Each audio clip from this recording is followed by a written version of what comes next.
সাধুগুরু বৈষ্ণবের অহৈতুকী কৃপার ফলে আজকের আমরা শ্রীল সনাতন গোস্বামী পাদের সমাধিতে অবস্থান করার পরম সৌভাগ্য অর্জন করেছি। জানি না কত কোটি জন্মের সুকৃতির ফল এটা। ভগবান ভক্তের জন্ম মৃত্যু নাই, আবির্ভাব তিরোভাব বেদে কহে এই। আমরা কতবার জন্মগ্রহণ করেছি, কতবার মৃত্যুবরণ করেছে, কিন্তু ভগবানের অন্তরঙ্গ পার্শ্বদবৃন্দ এই জগতে আবির্ভূত হন সেই শিক্ষা দেওয়ার জন্য, যার ফলে আমাদেরকে আর মাতৃজঠরে প্রবেশ করতে হবে না। আর তার জ্বলন্ত দৃষ্টান্ত হচ্ছেন শ্রীল সনাতন গোস্বামী পাদ, শ্রীল প্রভুপাদের অন্তরঙ্গ, শ্রীল শ্রীমন মহাপ্রভুর অন্তরঙ্গ পার্শ্বদ।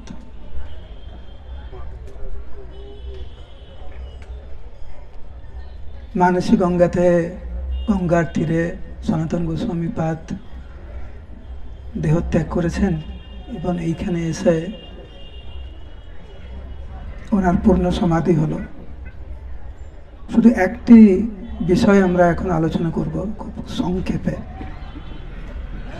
যে ভগবত ভক্তি মানে হচ্ছে সম্পর্ক।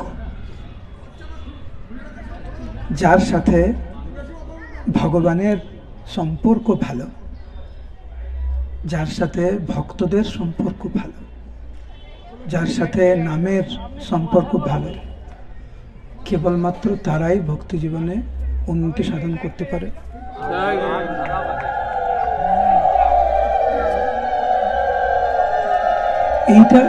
এইটা কখনো হতে পারে না যে প্রভু আমি ভালো ভক্ত হওয়ার চেষ্টা করছি, কিন্তু এদেরকে পছন্দ হয় না, এদের সাথে কথা বলি না, ওদের সাথে মুখ দেখলে এদেরকে কেমন লাগে আমার, আর এই ভক্তের সাথে সম্পর্ক ভালো না, ওই ভক্তের সাথে সম্পর্ক ভালো না, কিন্তু প্রভু ভক্ত হওয়ার চেষ্টা করছি না।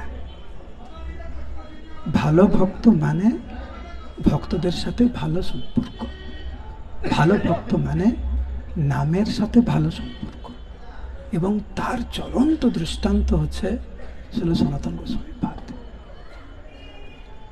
প্রত্যেকটি ব্রজবাসী যেইভাবে ভালোবেসেছেন সনাতন গোস্বামী পাদকে, এবং সনাতন গোস্বামী পাদ যেভাবে ব্রজবাসীদেরকে আপন করে নিয়েছেন, এইটি হচ্ছে আমাদের কাছে চরম সিদ্ধান্ত যে ভালো ভক্ত হওয়ার চেষ্টা করা মানে প্রত্যেকটি ভক্তের সাথে ভালো সম্পর্ক।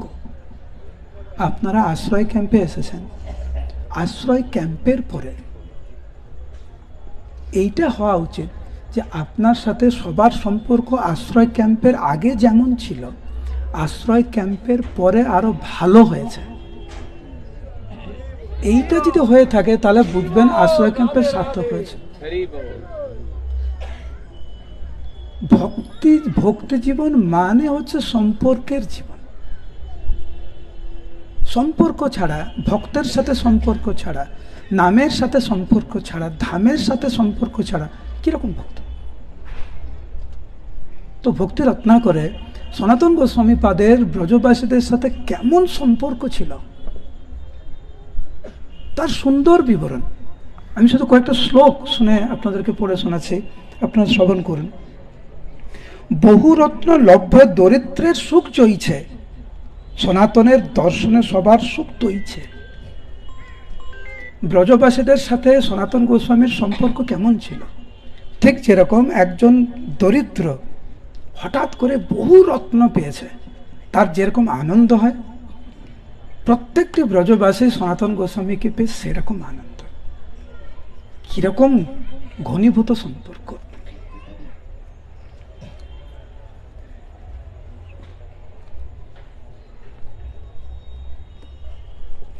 আর কোনো বাদ বিচার ছিল না। অতি বৃদ্ধ বৃদ্ধ যত স্ত্রী পুরুষগণ পুত্রভাবে সনাতনে করয়ে পালন। সবাই সনাতন গোস্বামীকে কেউ পুত্র রূপে, সবাই পুত্র রূপে সনাতন গোস্বামীকে পালন করতেন। যখনই সনাতন গোস্বামীকে দেখতেন কিছুদিন পরে ব্রজবাসীরা বলতেন, সনাতন সনাতন, হে আমার পুত্র, তুমি কি করে আমাকে ভুলে গেলে? কি রূপে আছিলে কোথা মরি এ চিন্তিয়া? তুমি কোথায় ছিলে, আমরা যে মরে আছি না বেঁচে আছি, তুমি আসো।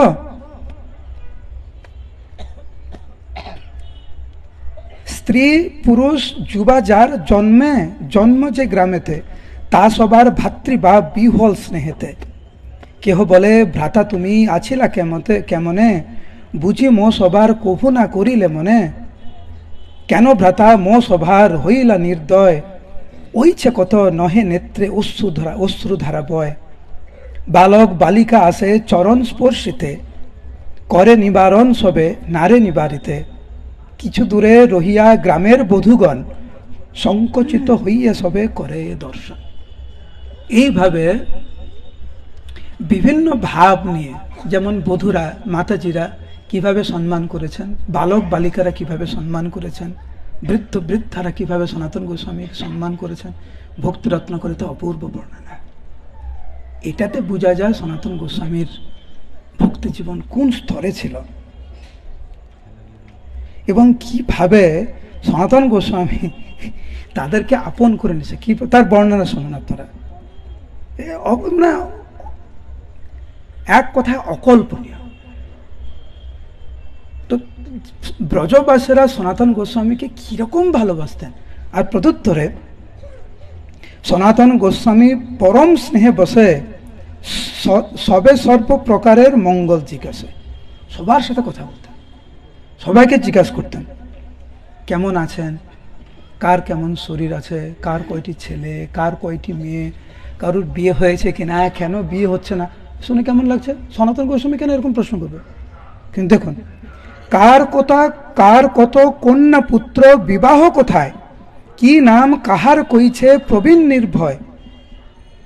গাভী বৃষ্যাতি যত কৃষিকর্ম কার মেয়ের বিয়ে হয়েছে, কার মেয়ের বিয়ে হয়নি, কার কত গাভী আছে, কার কত জমি আছে, কার কি নাম, মানে কিভাবে মিশে গেছে সনাতন গোস্বামী। কার গৃহে কত শস্য কইছে ব্যবহার, তোমার এত জমি আছে, এত চাষ করলে তাহলে শস্য কিভাবে ব্যবহার করছো, কত বিক্রি করছো, কত কি ব্যাপার। কারণ ব্রজবাসীরা সাধারণ কেউ ছিলেন না, এরা কৃষ্ণের পরিকর। সনাতন গোস্বামী ওই মনোভাব নিয়ে ব্রজবাসীদের সাথে মিশতেন যারা কৃষ্ণের পরিকর। এদের ভালো মন্দ ওইছে জিজ্ঞাসিতে সর্বে হর্ষমতি। সনাতন গোস্বামী যখন এইভাবে মিশে যেতেন ব্রজবাসীদের সাথে, ব্রজবাসীদের মনে কত আনন্দ। ভক্তি জীবন মানে আনন্দের জীবন, ভালো সম্পর্কের জীবন। তো আমি আশা করছি এই যে আপনারা আশ্রয় ক্যাম্পে এসেছেন, এইখানে কেউ যদি থাকে তার সাথে আপনার মনোমালিন্য আছে, তার সাথে কথা বলেন না, জানি না এরকম আছে কিনা, আশা করি নেই। আপনারা সবাই ভক্ত, তো এইখানে আশা করি এখানে যত কয়েকশো ভক্ত আছে, আশা করি এরকম কারুর নেই ও না ওই ভক্তের সাথে আমি কথা বলি না, ওই ভক্তকে আমি দেখতে পারি না, হারিব আমার পাশে বসবে না, তোমার পাশে বসলে আমার হজম হয় না, দূরে বসো না। সনাতন গোস্বামী আমাদের জ্বলন্ত। অফকোর্স আমরা সনাতন গোস্বামীকে কখনো অনুকরণ করতে পারি না, সাধু সাবধান। ব্রজবাসীদেরকে ভগবানের নিত্য পরিকর রূপে দর্শন করেছেন সনাতন গোস্বামী, যাদের গৃহে ভগবান স্বয়ং নৃত্য করেন, লীলা করেন। তো সেই রকম ভক্তদেরকে কেমন আচরণ করেছেন। এবং একটা গ্রাম থেকে আর একটি গ্রামে যখন যেতেন সনাতন গোস্বামী, যেই গ্রাম ত্যাগ করে পরের গ্রামে যেতেন, যেই গ্রাম ত্যাগ করেছেন তাদের কি দুর্দশা, সেটাও ভক্তিরত্না করে নরহরি নরহরি চক্রবর্তী ঠাকুর বর্ণনা করেছেন, কিভাবে ক্রন্দন করতেন তারা। এবং যেই গ্রামে সনাতন গোস্বামী প্রবেশ করেছেন সেই গ্রামের আনন্দের শেষ নাই, আনন্দের শেষ নাই। নিরানন্দ দূরে গেল, আনন্দের সীমা নাই। এইটি হচ্ছে ভক্তের জীবন। আবার বলছি, ভক্তের জীবন মানে সম্পর্কের জীবন, ভক্তের জীবন মানে সেবার জীবন, উৎসর্গের জীবন, ত্যাগের জীবন, অন্যের জন্য কষ্ট করার জীবন, অন্যের পাশে দাঁড়ানোর জীবন, অন্যকে সাহায্য করার জন্য জীবন। এটা হচ্ছে ভক্তি জীবন, এটা হচ্ছে ভক্তির সম্পর্ক। কি করলে, কি ভাব নিয়ে আপনার পাশে দাঁড়ালে আপনি ভক্তি জীবনে এগিয়ে যাবেন, এটি হচ্ছে ভক্তের ব্যবহার। কি কি করলে আপনার নামের প্রতি আরো রুচি হবে, ধামের প্রতি আরো রুচি হবে, ভক্তের প্রতি সম্মান বাড়বে, গুরুবর্গের প্রতি সম্মান বাড়বে, সেই রকম আচরণ করতে চাই। এইটি হচ্ছে প্রকৃত সম্পর্কের জীবন। আজকের আমরা বড় বাবার চরণ কমলে এসেছি, সনাতন গোস্বামীর চরণ কমলে এসেছে এই ভিক্ষা চাইতে, যে হে প্রভু, এই কৃপা চাইছে যাতে ভক্তদের সাথে ভালো সম্পর্ক থাকে। মহাপ্রভু মুকুন্দকে আশীর্বাদ করেছিলেন, মুকুন্দ আমি তোমাকে আশীর্বাদ দিচ্ছি যে তুমি যেরকম আমার প্রিয় হবে, তুমি সবার প্রিয় হও। এইটা হচ্ছে আসল আশীর্বাদ। ভক্তদের সাথে সম্পর্ক, ভক্তদেরকে আপন করে নয়, ভক্তদের পাশে দাঁড়ানো। কিভাবে দাঁড়ানো? এমনভাবে দাঁড়ানো সেই যাতে ভক্তিপথে এগোতে পারে। তো এইটি আজকের আমরা এসেছি সনাতন গোস্বামী চরণ কমলে প্রার্থনা করতে।